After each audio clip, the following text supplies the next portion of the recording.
Oh, YouTube. I went down to the Stihl shop and got myself a pole saw. I've got a few Stihl tools. I've got a chainsaw, a whippersnapper and a hedge trimmer. And they've always been great tools, so I tend to stick with what works.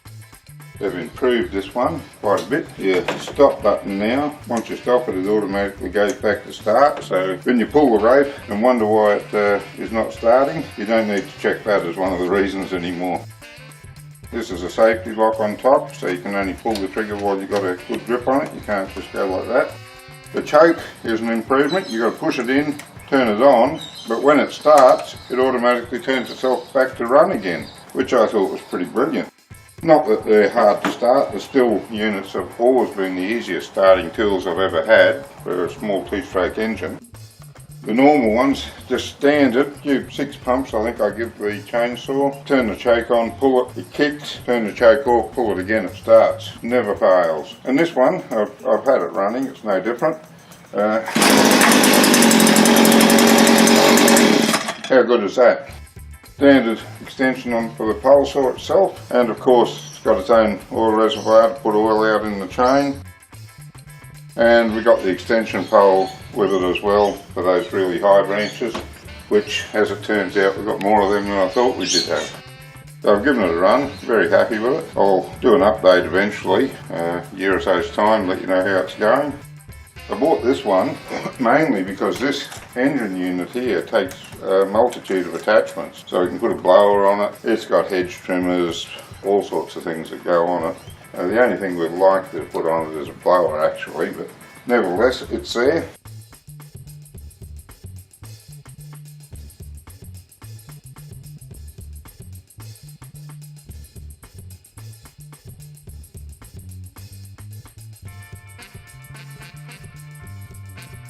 Yes, I might want the extender to make this easier. So this one was there.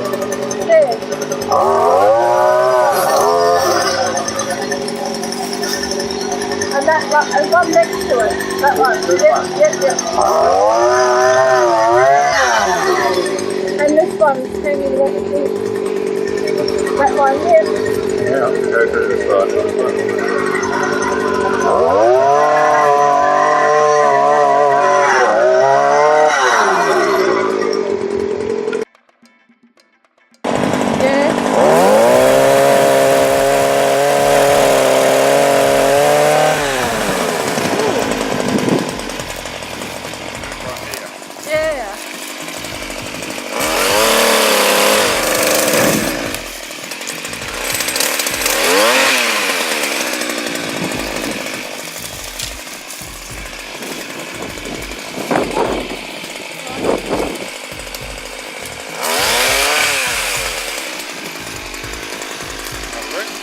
The other ones that are hanging, they're hanging.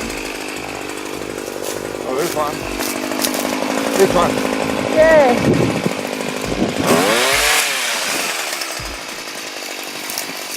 Watch yourself, I'll take this one up above you.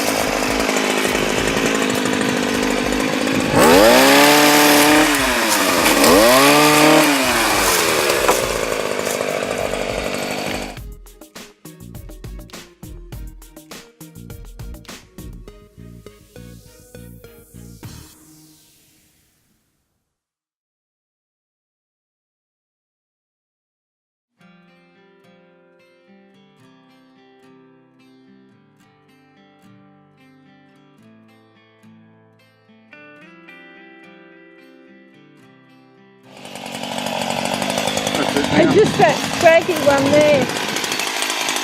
You can do it from there.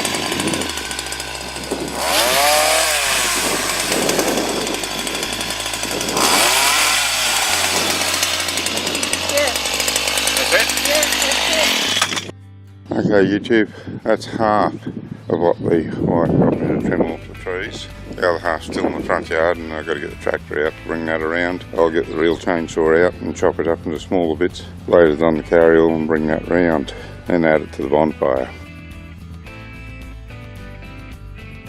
The reason I bought the pole saw was that I used to climb up a ladder with the big heavy chainsaw, and it's a big one, it's a 30-inch blade, pretty heavy. I used to climb up a ladder with it and just lop off the branches with that. Now, if you had a small chainsaw, you could do it one-handed, but the big one, you've got to let go of the ladder, do it two hands. Last time I was up the ladder doing it, I'm always careful, always secure, but I misjudged and I looked at the tree I was on and I thought, yep, I can reach out, grab that branch, shift my weight, and then I'll be right to let go and do the sawing. Well, didn't look when I grabbed it, and I grabbed the saplings that was growing beside the branch instead of the branch itself. And of course, it went, I went, chainsaw in one hand, and you know how it is when you get so far out of balance, you know there's no hope of recovery, so I sort of twisted myself around and jumped off the ladder because I wasn't going down with it. I figured I'd be better off on my own. So here I am sailing through the air, holding the chainsaw out there well away from me, and landed on my feet, absorbed the impact, just, you know, how you do, and all was good, but I figured that probably a coal saw would be just a little bit easier, so that's the way we've gone with this. Anyway, as I say, I'll give you an update on this. Worked really well. I'll give you an update on it in about a year's time, let you know how it's going. And by the way, we got the small motor because of the work we'll be doing with it. Just very light branch trimming and maybe put the blower attachment on it. We figured the small motor was good enough. The medium-sized motor wasn't that much bigger and it was an extra $100, and the big motor was quite a lot bigger, but it was an extra couple of $100, $300, actually it might have been an extra $400 for the big motor, and we figured it was overkill for what use we'd have for it. So anyway, that's the story. Good tool. I can recommend Stihl for every Stihl tool I've had. It's been great. Hey, thanks for watching this video. I hope you found it informative. If you haven't guessed already, I really like the Stihl tools, and if you'd like to see more of my projects and reviews, you can go to my channel or browse my website. Don't forget to click like, comment and subscribe for more.